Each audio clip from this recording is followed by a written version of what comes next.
All right, Gage. So to start us off, just tell us what schools you went to. Okay, so I went to the school in Pennsylvania called Eastside Elementary, and it was this huge 3-story complex with like an underground gym, which is kind of funny because everybody's like, "Oh, there's a swimming pool under Silver Creek."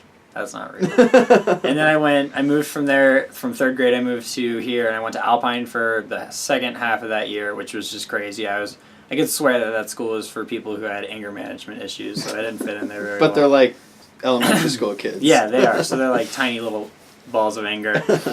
And then I went to Eagle Crest, I went to Eagle Crest, and they had really cool teachers there. I met Miss Potter, and she's really nice. Yeah. And then I went to Altona, and that was cool. There's a lot of weirdos there, too. And then I went to Silver Creek. You lived in Pennsylvania for a pretty large chunk of time. Yeah, like 9 years. What was the approximately? What was the reason for moving? Well, my dad decided to be a jerk, so we left him. That's about it. Just kind of like just left him behind and came here, kind of thing. Yeah, all my aunts moved here with their families, so we just followed suit. Attention, all cabaret cast. Headshots will be taken immediately right now in C109. No personal headshots. So you need Wait to a go minute. to Are you sure? Because that's what those C109 are. right now for your headshots. That's exactly what those are. Anyway, back to the question. So I mean,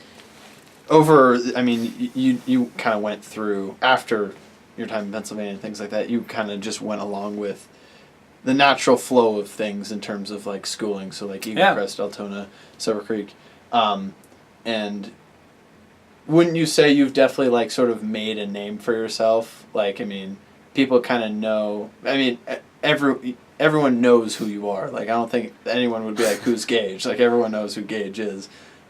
What is that like, and are you aware of that at all, or? I mean, I suppose I try to keep a happy, positive attitude, outlook on almost everything that I do and affects me, and I try to show people that it's not that bad.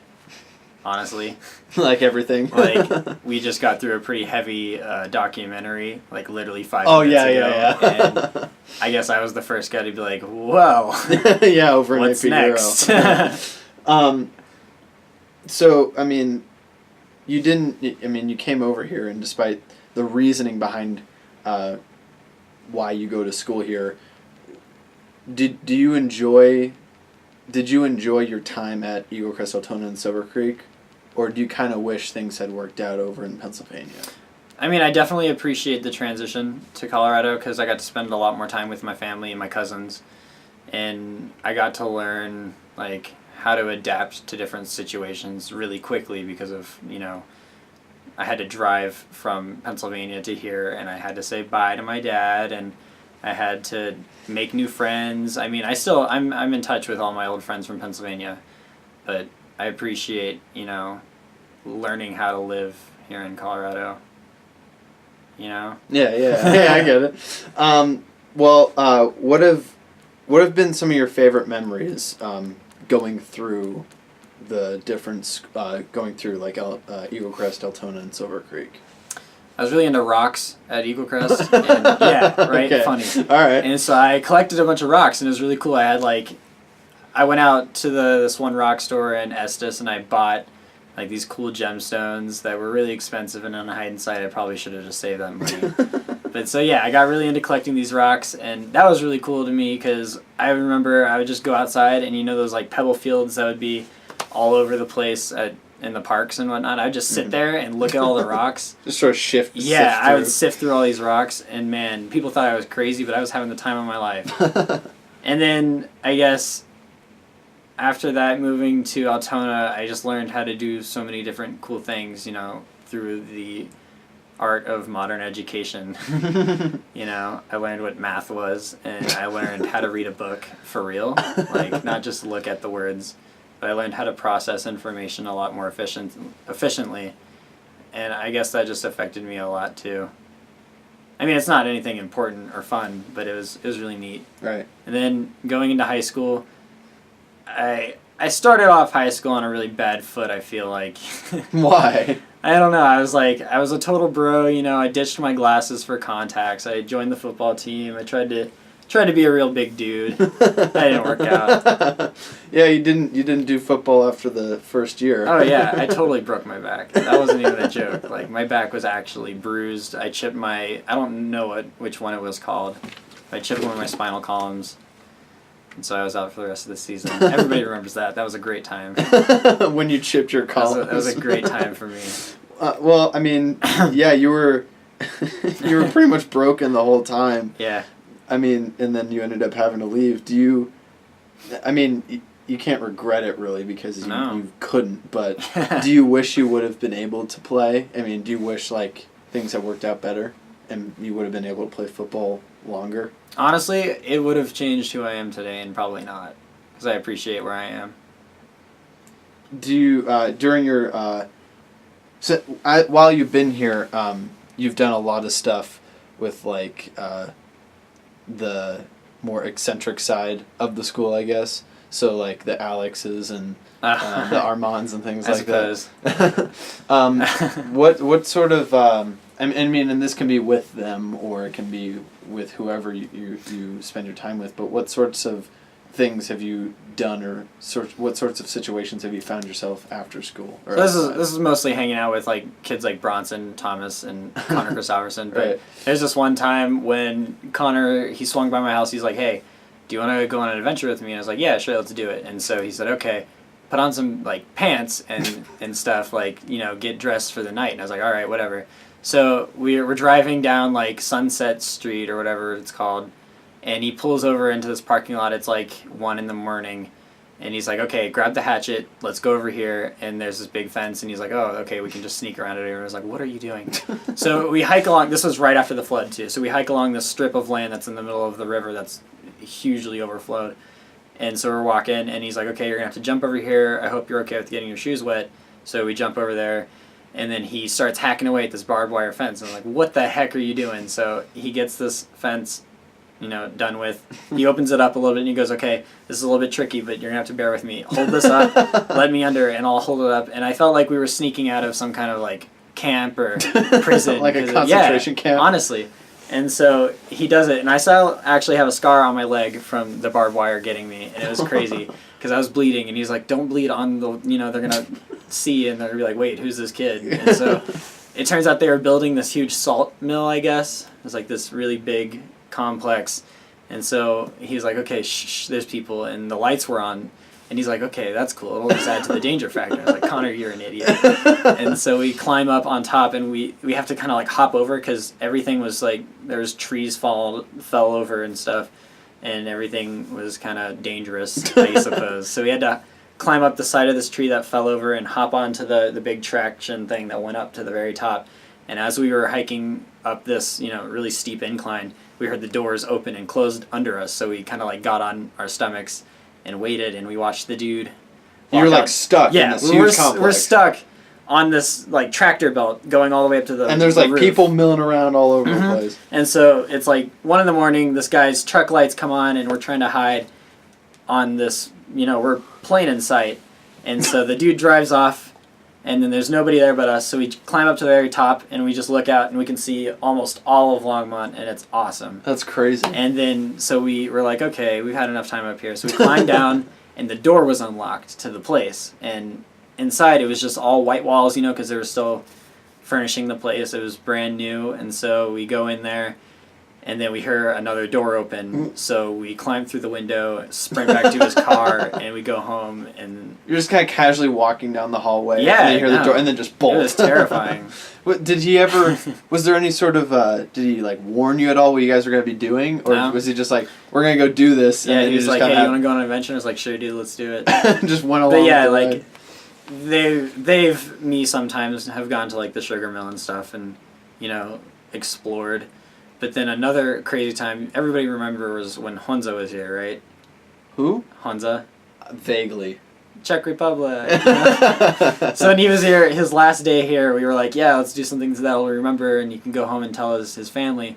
So they were like, Gage, you've heard of the jump, right? I'm like, no, I've never heard of the jump. The jump? Yeah, the jump. That's what they call it. I've never even. So I was like, yeah, let's do the jump. So like me, Connor, Sierra, Joey Fisher, Bronson, and Honza and his sisters, I guess. We all drive up into the mountains, and then we get lost, and then we drive 2 hours. You got lost driving up to the mountains? Oh, no, driving in the mountains. And then, so, like, we went, I don't know exactly where we went, but it was getting dark, and Connor's like, oh, it's only a short hike this way, so we hiked for, like, 30 minutes. And then we get to this cliff, and there's the sign, and it's really, like, jaded and weathered, and it says something like, don't jump.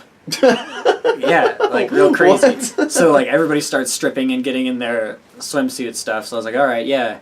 And so I put on my swimsuit and I hear Bronson jump, and he, on his way down, you just hear him yelling, and then you hear like a splash 4 or 5 seconds later, and then you wait a little bit, and then you hear him gasping for air, and then he says, like, totally not effing worth it this time. And I was like, oh, good. This is gonna be great. So this place that's called The Jump has a sign right in front of it saying, don't jump. Yeah. No, it's crazy. There's this light all the way across this giant lake that we somehow hiked to, and it's just out there. And then you see like a boat that's just like kind of going across the lake. And aside from those lights, it's pitch dark. And did you know that there was like a lake at the bottom of this jump? I knew there was, but you couldn't see it from where we were. We were like 40, 50 feet up. Okay. And so yeah, you look off the cliff, and then it's just black. You can't see anything. You don't even see the water.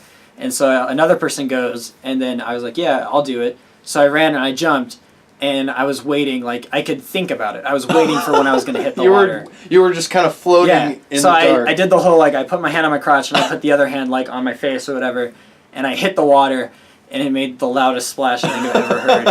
And then it took me about like 3 seconds to get up to the shore. You just went like that far down. And so I got down there, and they're 40 feet up this rock wall, so I had to climb up there in the dark, and I was wet and cold. You're the last one, so you're just like on your own too. Well, I wasn't the last one, but I was like right in the middle, so I had to kind of like look around, and it was really tough because it was all slippery. And then so we're driving home, and like my ass feels really bad, like because I landed right on my butt. And so we get back to Connor's house, and it's like 2 a.m. or something. And I'm like, oh my goodness, guys, can somebody check this out for me? I think I'm like bleeding or something. Sure enough, I had this huge like blister on my butt. And oh, I was God. Like bleeding. And I was like, can somebody help me? And somebody said something like, and Sierra came over and she goes, I have first aid training. Blah, blah, blah. I guess. Like, Sierra, can you put some ointment on my butt? And it was just this whole thing. It was really funny. So you got Sierra to wipe ointment on your butt. I mean, it wasn't like clear on my butt, but it was like lower back kind of situation. Okay. So yeah, and then I'm like, all right, guys, I'm gonna go home. I've had a night. So I get home, and Mom's like, what have you been doing? And I was like, well, I'm not gonna lie to you. I jumped off a cliff, landed in water, and I have a blister on my butt. And she's like, wow, Gage, I'm really proud of you. Thanks. I appreciate that. That's awesome. Yeah. And was it totally worth it? It was totally worth it. I don't know what Bronson was talking about. So, I mean, you go on all these, you must have tons of stories like that. Like, you go on adventures on the time. How many adventures have you been on, and what does that do for you? I mean, you can count anything as an adventure, honestly, but like 4 or 5 really excellent ones, I suppose. What was the second half of that question?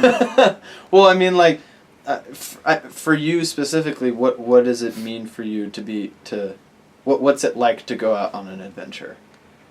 You just have to go out there and have fun, I guess. I mean, there's nothing else really to it, Well, what other sorts of adventures have you gone on during Silver Creek, your time at Silver Creek? Well, I mean, there's anything from like, the typical generic, drive this way and keep going until you feel like you're lost. You've done that? Oh, yeah. Yeah. Yeah. And then, like, going outside and taking a long walk at night, just looking for things.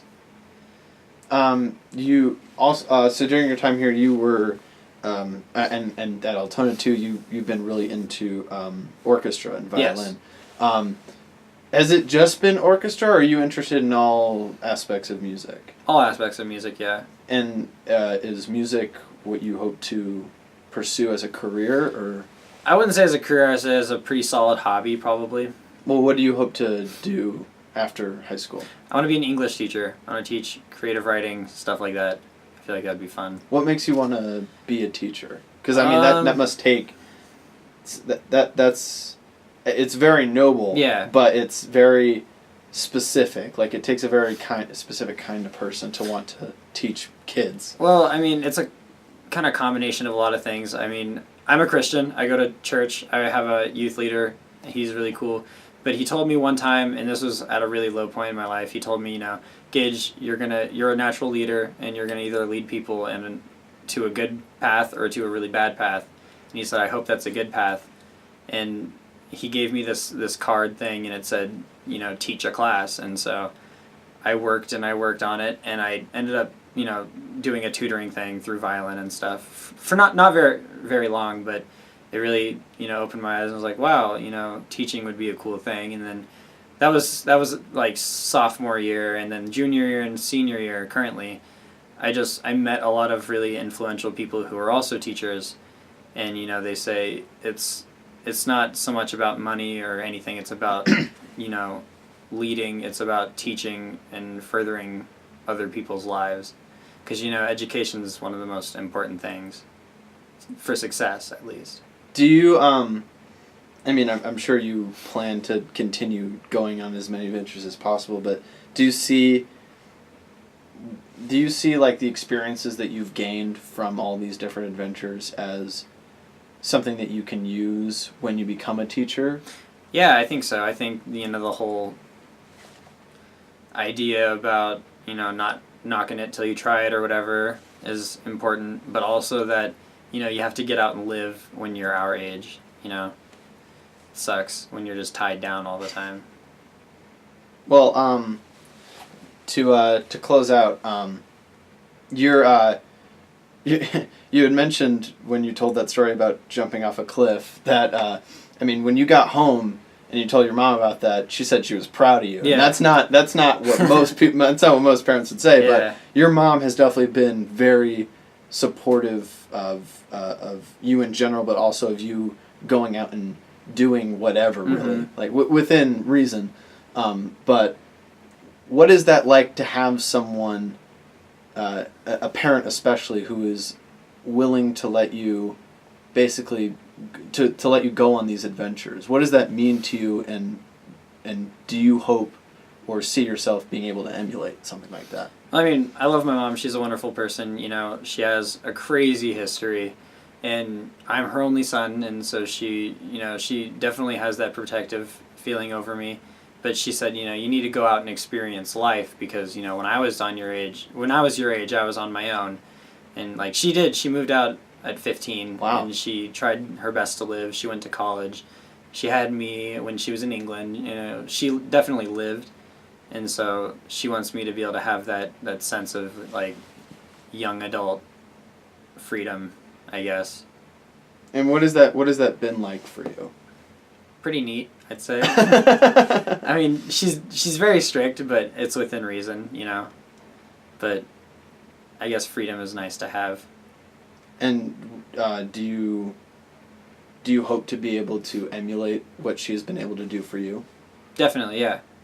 I think as a parent and also as a teacher, you know, a mentor, whatnot, I hope to be able to one day express like the love and the positivity and the motivation that she does. How important is it to do that? Very important. I think without love, without hope, without motivation, there's almost little to none left after that. Awesome.